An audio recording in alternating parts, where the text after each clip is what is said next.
आज आहे माझी पहिली साप्ताहिक आणि साप्ताहिकला मी चालले होते घरी. तर घरी जाण्याची एवढी इच्छा होती ना, तर लगेच बस पकडून मी गेले घरी. आईला मी सांगितलं होतं की मी घरी येते, पण ती जागली माझ्यासाठी, पण ती झोपली कारण मला जाण्यासाठी उशीर झाला होता.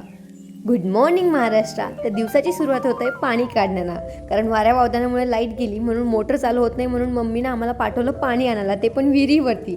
मी आणि माझ्या भावानं पाणी काढलं आणि हा पाणी काढण्याचा क्षण ना हा फक्त गावाकडच्याच लोकांना भेटतो आणि त्याच्यातली मी पण एक आहे.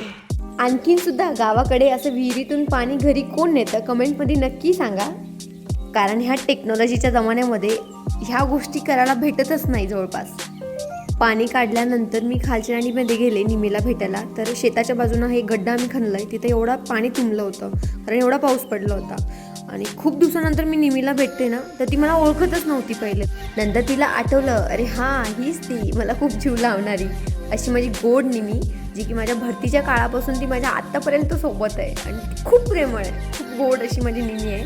आणि तिला मध्यंतरी एक पिल्लू पण झालेला आहे, त्याचं नाव नंदन महाराज आहे. आणि तो पण तिच्यासारखाच प्रेमळ आहे, असा लाल तांबडा त्याचा रंग, कपाळावरती असा पांढरा शिक्का आणि त्याचे गोल गोल डोळे आणि हे सशासारखे त्याचे कानं, असं खूप प्रेमळ आहे तो नंदन महाराज. त्याचं नाव पण असं युनिक ठेवलं आहे आम्ही, नंदन महाराज.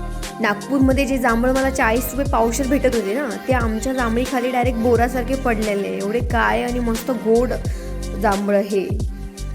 आणि हा आहे आमच्या खालच्या नाडीमधला आंबा, त्याची मी नेहमी स्टोरी लावायचे, फोटो ठेवायचे. खालच्या नाडीमधला हा सगळ्यात मस्त व्ह्यू होता, पण आता तो पडला. हे आंबेसुद्धा त्याच आंब्याचे आहे, आंब्याचं नाव तर मला नाही माहिती, पण आंबा एकदम गोड मस्त एकदम रसाळ होता.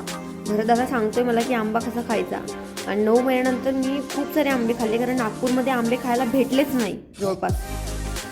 इकडं माझ्या पप्पाची शेतामध्ये फुली काढणं चालू होती, कारण मी आणि माझा भाऊ शेतामध्ये सरकी लावणार होतो. आता तुम्ही म्हणत असणार ट्रेनिंगहून आली, मज्जा कर, ऐश कर, मस्त खा पी घरी. तर ना शेतामध्ये काम करण्याचा जो आनंद आहे ना, हे फक्त शेतकऱ्यांना माहिती आहे. आणि मी शेतामध्ये खूप काम केलं आहे आधी, असं नाही की मी काम नाही केलं, कारण आम्ही पूर्ण शेती घरीच करत होतो, ना रोजगारनी ना काही न लावता.